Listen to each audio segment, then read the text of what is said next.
എല്ലാവർക്കും കഞ്ഞീം കപ്പയും യൂട്യൂബ് ചാനലിൻ്റെ മറ്റൊരു വീഡിയോയിലേക്ക് സ്വാഗതം. ഇന്ന് നമ്മൾ ഉണ്ടാക്കാൻ പോകുന്നത് ഫ്രൈഡ് പൊട്ടറ്റോ എഗ് ബിരിയാണിയാണ്.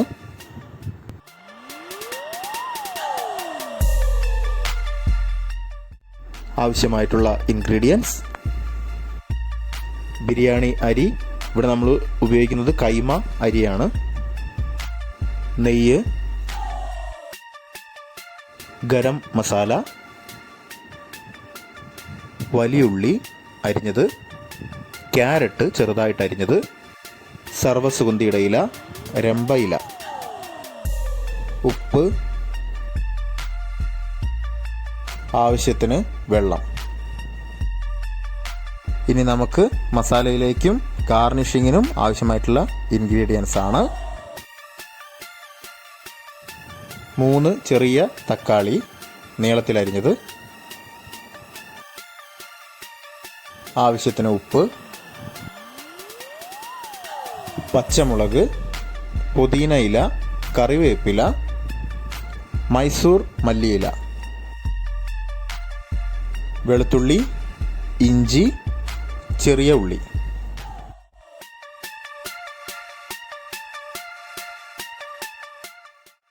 സവാള നീളത്തിൽ അരിഞ്ഞത്. അടുത്തതായിട്ട് നമ്മളിതിൻ്റെ ഗാർണിഷിങ് ചെയ്യുന്നത് ഉരുളക്കിഴങ്ങ് വെച്ചിട്ടാണ്. ഉരുളക്കിഴങ്ങ് മുളക് പൊടിയും മഞ്ഞൾപ്പൊടിയും ഉപ്പും ചേർത്ത് നന്നായിട്ട് മിക്സ് ചെയ്ത് മാരിനേറ്റ് ചെയ്ത് വെച്ചിരിക്കുന്നതാണ്. ചിക്കൻ മസാലയും ബിരിയാണി മസാലയും കൂടി മിക്സ് ചെയ്ത് വെച്ചിരിക്കുന്നു. ബിരിയാണിക്ക് വേണ്ടിയിട്ടുള്ള മുട്ടയാണ് ഇവിടെ എടുക്കുന്നത്. ഇതിൽ നമ്മൾ 6 മുട്ടയാണ് എടുക്കുന്നത്. നമ്മൾ ഈ ബിരിയാണി ഉണ്ടാക്കുന്നത് നാടൻ രീതിയിലാണ്.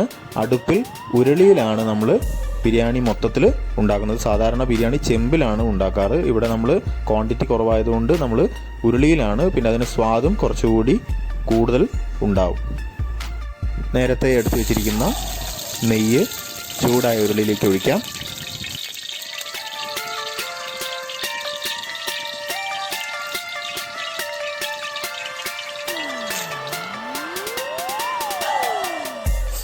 അരിഞ്ഞു വെച്ചിരിക്കുന്ന സവാള ചേർക്കാം.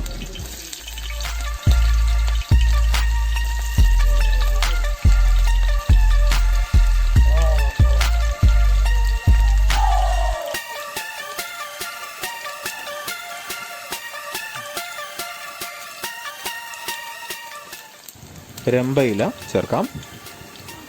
സർവ്വസുഗന്ധിയുടെ ഇല, ക്യാരറ്റ്,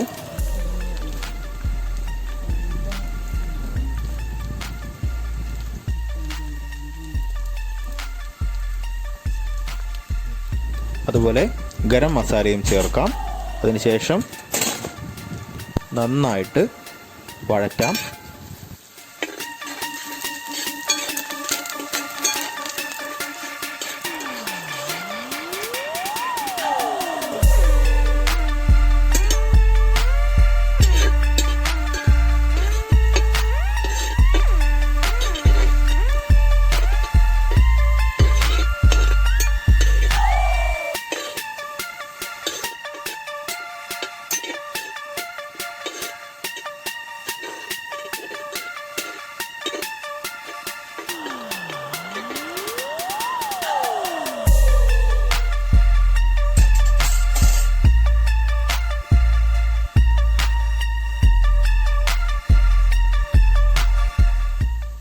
ആവശ്യത്തിന് വെള്ളം ചേർക്കാം.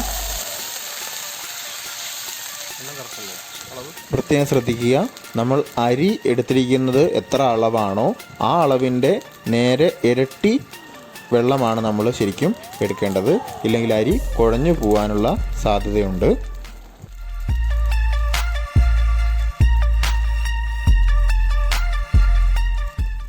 ആവശ്യത്തിന് ഉപ്പ് ചേർക്കാം.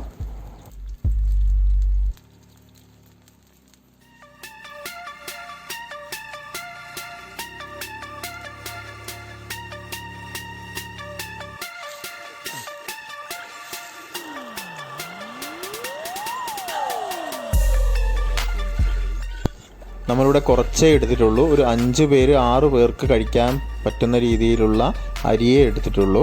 ഏകദേശം ഒരു 5 ഗ്ലാസ് അരി ഉണ്ടാകും. അപ്പോൾ നമ്മൾ സ്വാഭാവികമായിട്ടും 10 ഗ്ലാസ് വെള്ളം എടുക്കേണ്ടി വരും. ഇനി നമുക്കിത് തിളയ്ക്കുന്നതിന് വേണ്ടിയിട്ട് അടച്ചു വയ്ക്കാം. വെള്ളം നന്നായിട്ട് തിളച്ച് കഴിഞ്ഞു. ഇനി നമുക്കിതിലേക്ക് കഴുകി വെച്ചിരിക്കുന്ന അരി ഇടാം. ശ്രദ്ധിക്കുക, അരി നന്നായിട്ട് ഊറ്റിക്കളഞ്ഞ് അതിലെ വെള്ളം മുഴുവൻ കളഞ്ഞതിന് ശേഷം വേണം അരി നമ്മൾ എടുക്കാൻ. ഇനി നമുക്ക് ഇത് മൂടി വയ്ക്കാം.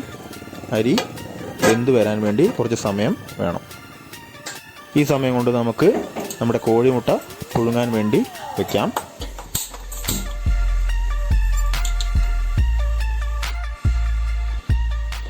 നമ്മുടെ ചോറ് ഏകദേശം വെന്ത് കഴിഞ്ഞിട്ടുണ്ട്. ഇനി നമുക്കിത് അടുപ്പിൽ നിന്ന് ഇറക്കി വയ്ക്കാം. അടുപ്പിൽ നിന്ന് ഇറക്കി വെച്ച ശേഷം അത് അടച്ചു വെച്ചാൽ ആ ചൂടിൽ തന്നെ ഇരുന്ന് നന്നായിട്ട് വെന്തോളും. ഈ സമയം കൊണ്ട് നമുക്ക് ഗാർണിഷിങ്ങിനായിട്ടുള്ള പരിപാടികൾ നോക്കാം. ഇവിടെ നമ്മൾ വെളിച്ചെണ്ണയിലാണ് എല്ലാം ഉണ്ടാക്കുന്നത്. വെളിച്ചെണ്ണയും നെയ്യുമാണ് നമ്മൾ കൂടുതൽ ഉപയോഗിക്കുന്നത്. ചൂടായ വെളിച്ചെണ്ണയിലേക്ക് ഉള്ളി ഇടാം.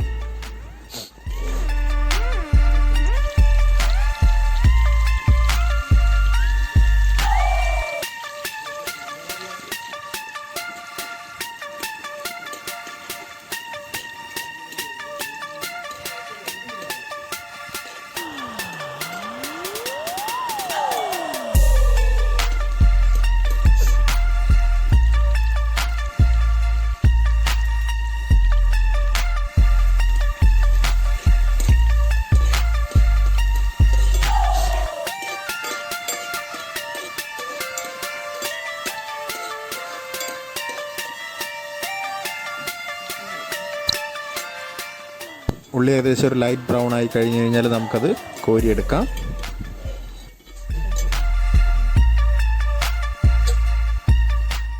ഇനി ഇതേ എണ്ണയിലേക്ക് നേരത്തെ തയ്യാറാക്കി വെച്ചിട്ടുള്ള ഉരുളക്കിഴങ്ങ് നമുക്ക് ഇടാം.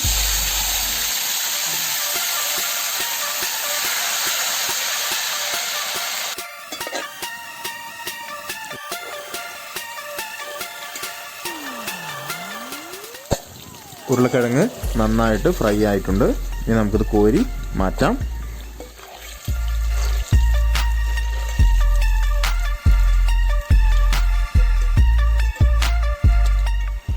ഇനി നമുക്ക് മസാല പ്രിപ്പറേഷനാണ്.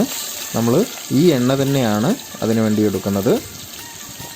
ചൂടായ എണ്ണയിലേക്ക് നേരത്തെ അരിഞ്ഞു വെച്ചിരിക്കുന്ന സവാള ചേർക്കാം.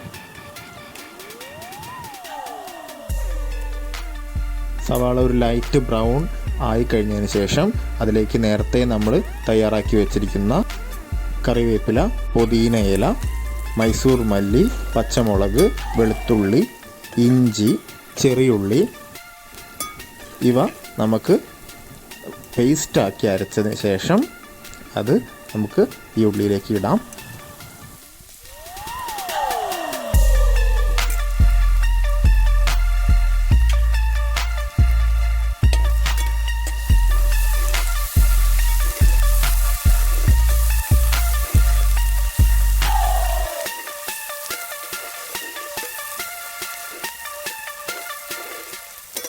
ഇതിലേക്ക് നമ്മളുടെ ബിരിയാണി മസാലയുടെയും ചിക്കൻ മസാലയുടെയും കൂട്ട് ഇടാം.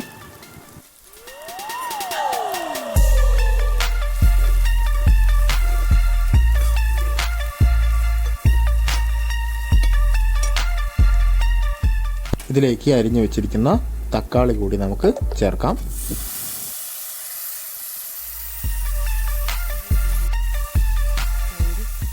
മസാലയ്ക്ക് ആവശ്യത്തിനുള്ള ഉപ്പ് ചേർക്കാം.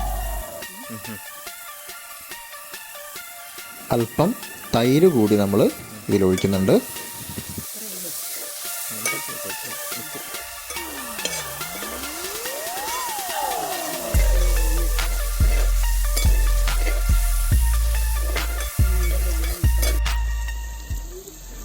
നമ്മുടെ മസാല നന്നായിട്ട് ആയിക്കഴിഞ്ഞു. ഇനി നമുക്ക് ഈ മസാലയിലേക്ക് നമ്മൾ നേരത്തെ പുഴുങ്ങി വെച്ചിരിക്കുന്ന മുട്ട ഇടാം.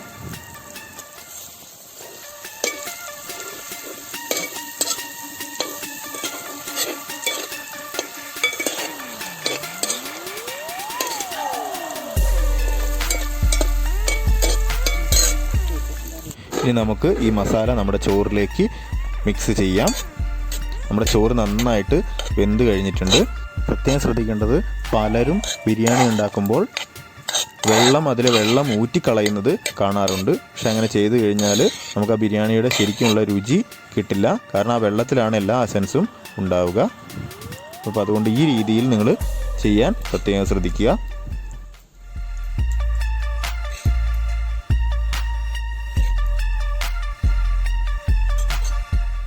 മസാല എല്ലായിടത്തും ആവുന്ന രീതിയിൽ നന്നായിട്ട് മിക്സ് ചെയ്യുക. മിക്സ് ചെയ്യുമ്പോൾ പ്രത്യേകം ശ്രദ്ധിക്കുക, മുട്ട പൊട്ടാതിരിക്കാൻ ശ്രദ്ധിക്കുക. ഇതിൻ്റെ കൂടെ നമ്മൾ നേരത്തെ ഫ്രൈ ചെയ്ത് വെച്ചിരിക്കുന്ന ഉരുളക്കിഴങ്ങ് കുറച്ചെടുത്തിട്ട് നമുക്കിതിൽ മിക്സ് ചെയ്യാം. ബാക്കിയുള്ളത് നമുക്ക് ഗാർണിഷിങ്ങിനായിട്ട് അതിൻ്റെ മുകളിലും ഇടാവുന്നതാണ്. അപ്പോൾ നമ്മുടെ ഫ്രൈഡ് പൊട്ടറ്റോ എഗ് ബിരിയാണി തയ്യാറായി കഴിഞ്ഞു. എല്ലാവരും ട്രൈ ചെയ്യുക. ഈ വീഡിയോ ഇഷ്ടമായെങ്കിൽ ലൈക്ക് ചെയ്യുക, ഷെയർ ചെയ്യുക, സബ്സ്ക്രൈബ് ചെയ്യുക. നിങ്ങളുടെ വിലയേറിയ അഭിപ്രായങ്ങൾ കമൻ്റായി പോസ്റ്റ് ചെയ്യുക.